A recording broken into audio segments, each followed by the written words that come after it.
Everyone, कैसे आप सभी लोग। तो ऑफिस से चले गए थे, आगे का ब्लॉग मैं कंटिन्यू करती हूँ। उनके जाने के बाद मैंने बाबू के लिए दलिया बनाया। ब्रेकफास्ट में मैं मोस्टली दलिया ही देती हूँ, तो मैंने उसके लिए वही बनाया। उसके अलावा वो कुछ खाती भी नहीं, तो किचन की हालत बहुत ज़्यादा ख़राब हो गई थी। खाना ना बनाने के बाद भी इतना ख़राब हो गया था। तो फिर मैंने सबसे पहले मैंने बेड वगैरह ठीक कर लिया, किचन वगैरह साफ, किचन वगैरह भी मैंने साफ कर ली प्रॉपर। मुझे बर्तन रखने के लिए मंगाना है, क्योंकि बर्तन रखने यहाँ पे स्लैब नहीं दे रखी, तो थोड़ी दिक्कत होती है ज़्यादा। या मेरे बाबू को भी मैंने नहला धुला दिया, बीच में जग गई थी काम करते वक्त, बेड भी ठीक हो गया। अभी सामान पड़ा हुआ है और नहाना धोना पड़ा हुआ है, और ये 1:45 बज चुका है। मॉर्निंग ब्रेकफास्ट कुछ खास किया नहीं था, तो भूख लगी थी, तो मैंने होम स्वीट से ऑर्डर कर दिया। मैंने पाव भाजी खाया। उससे ऑयली होता है लेकिन अच्छा लगता है। तो नहाते नहाते मुझे देख ली 4:30 बज चुके हैं। अभी लास्ट मेरी बाबू भी सो रही है, तो मैं सोची चलो फटाफट से मैं कपड़ा बाहर डाला थी सुखाने के लिए। तो मैं धीरे से कपड़ा उठा के बाहर जा रही थी, लेकिन मुझे लग रहा था कहीं ना कहीं वो जग ना जा। अगर वो जग के तो कपड़े भी ना उसको लेके कूदी में नहीं डाल पाते ठीक से, दिक्कत होती है। बहुत ही एकदम धीरे धीरे काम करना पड़ता है, चोरों की तरह अपने घर में काम करना पड़ता है। तो मैं निकल ली, मेरे घर के बाहर ही ना सामने ही टेरेस है, तो मैंने यहाँ पे सारा कपड़ा मैं डाल दूंगी। और मैं जब कपड़ा डालती हूँ ना, तो मुझे डर सा लगता है कहीं वो जग नहीं गई हो, कहीं जग गई तो करवट देखो। अभी शाम का वक्त, मतलब रात ही हो गई है, 8 बज चुका है।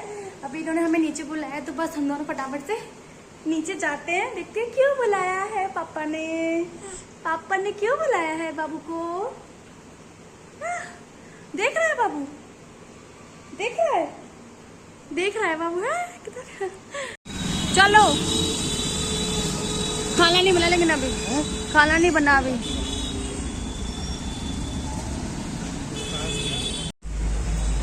पसीना आ रहा है, बहुत गर्मी बहुत ही ज़्यादा गर्मी पड़ रही है, यानी कि मैं वैसे भी अपना कुछ भी केयर नहीं कर पाती हूँ। नहाने के बाद मैं कुछ लगा नहीं पाती, क्योंकि जितना सर्दी होती है तो मन ही नहीं करता। तो मोस्टली मैं ऐसे ही रहती हूँ, कुछ नहीं लगाती हूँ फेस पे।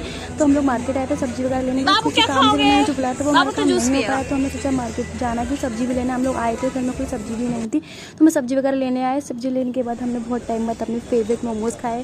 फिर हमें बाबू के लिए कुछ सामान लेना था, उसकी निप्पल होता है ना बोतल का, वो टूट गया था, तो बोल लिया हम लोगों ने। और यहाँ पे हम और भी सर्च कर रहे थे, सैरेलैक वगैरह हम यहाँ से ही अपोलो से खरीदते हैं। अपोलो से खरीद से क्या रहता है ना, इसमें पॉइंट्स होते हैं ना, वो रिडीम करा लो आराम से, थोड़ा बहुत पैसा डिस्काउंट मिल ही जाता है अच्छा खासा। तो मेरे बाबू यहाँ पे देखो कैसे ही हंस रही थी, देख के सामान देख के। इसको ना बाहर बहुत अच्छा लगता है, घर में ये रोती रहती है ज़्यादातर। फिर हम लोग ने सोचा गन्ने का जूस पी लेते, कि हमने तो मोमोज खा लिए थे, लेकिन मेरे बाबू ने कुछ नहीं खाया था। तो ऐसा तो नहीं हो सकता उसे हम कुछ नहीं खिलाए। तो हम इसको गन्ने का जूस पिलाने के लिए लेकर आए। वो गन्ने का जूस बड़ी प्यार से पी ली थी, यानी कि वो बाकी सारी चीज़ें बड़ी ही शौक से खा लेती, लेकिन मेरी बेटी दूध नहीं पीती है। मतलब दूध तो मैं इसको रातों में चोरों की तरह ही पिलाती हूँ, वरना पॉसिबल ही नहीं हो पा रहा है दूध पिलाना। पूरा दिन ये बिल्कुल भी दूध नहीं पी पाती है। खैर यहाँ पे गन्ने का जूस हमने एंजॉय किया। फिर घर पे आया, क्योंकि खाना पीना नहीं बन रखा, तो सबसे पहले मुझे आके खाना ही बनाना था। मैं सोची क्या ही बनाऊँ फटाफट से। दाल बनाने के बाद खाना भी बनाना था, उसको मैंने भी डिनर नहीं कराया था। तो मैं सोची फटाफट से सैरेलैक मैं बना के रखती हूँ, एडवांस में थोड़ी लेके रखती हूँ, क्योंकि ना कभी कभी मन नहीं करता, फिर हमें आलस आता है। तो एडवांस में कुछ होना चाहिए रेडी टू मेक के लिए। तो मैं इसको सैरेलैक यहाँ पे बना के खिला दूँगी। मैंने उनसे बोला था कि आप खिला देना, लेकिन ये ना किसी के हाथ से खाती नहीं है, और मुझे ही खिलाना पड़ता है। बड़े ही उससे मतलब खेल में खिलाना पड़ता है, तो सारी बच्चों की तरह नहीं खाती है, ये बहुत ही परेशान करती है। बनता है और इजी भी रहता है, जल्दी भी बन जाता है। तो यहाँ मैंने दाल चौंक दी थी, यानी कि कुकर में रख दी थी बढ़ने के लिए। तो यहाँ पे मुझे रोटियाँ बनानी थी, तो बस मैं यहाँ पे फटाफट से रोटी बना लूँ। रोटी बनाने के बाद मुझे ना रायता भी बनाना है शायद, और मुझे मिर्च भी फ्राई करनी है। मुझे ना हरी मिर्च बहुत टेस्टी लगती है खाने के लिए, तो मैं उसको भी फ्राई करूँगी। तो अभी हाल फिलहाल तो मैं रोटी बना रही हूँ। रोटी मुझे बहुत थोड़ी बनानी थी, 4 से 5 रोटी बनाती हूँ मैं, जो कि फटाफट बन जाती है। मुझसे तवे पर रोटी नहीं फुलाई जाती है, मुझे बहुत ही आलस आता है। मैं इसी से ही बनाती हूँ। आई होप सोचूंगी कभी बनाऊँगी ऐसे, मेरे पास ज़्यादा टाइम होगा, क्योंकि अभी तो फटाफट सारी चीज़ें करनी होती हैं, तो दिक्कत रहता है। तो मैं ऐसे ही कर देती हूँ। रोटियाँ बन चुकी हैं, इनकी रोटी में मैं घी लगा दूँगी। मैं खुद घी नहीं खाती हूँ, मुझे घी पसंद ही नहीं है, मुझे दूध पसंद ही नहीं। मैंने पूरा ही प्रेगनेंसी में घी नहीं खाया, जबकि लोग कहते हैं घी कितना ज़्यादा ज़रूरी होता है खाने के लिए, लेकिन मैंने ना घी खाया।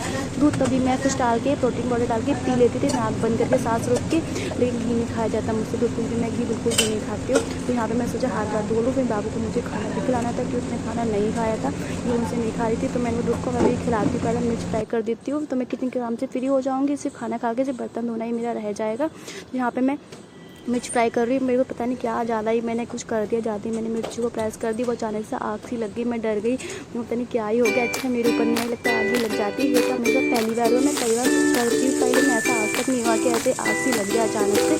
तो मिर्च फ्राई करने के बाद मैं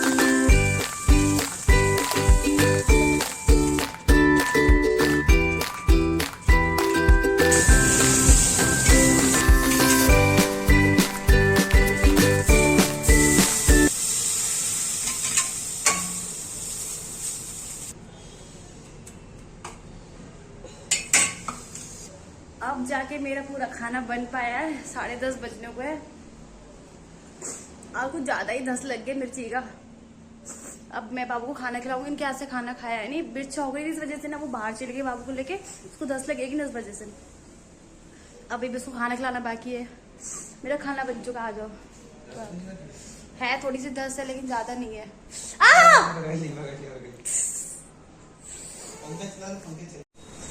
धस की वजह से हम लोग आ गए। ये तुमने निकाला नहीं इसका?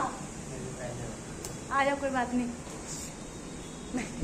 कौन दिखा रही मुझे। अब थोड़ा छत पे मस्त हवा चल रही है, लेकिन हमारी शक्ल नहीं दिख रही है। सो इस ब्लॉग को मैं यहीं पर ही एंड करती हूँ। अगर आपको मेरा ये ब्लॉग अच्छा लगा हो तो प्लीज़ लाइक करिए, सब्सक्राइब करिए एंड शेयर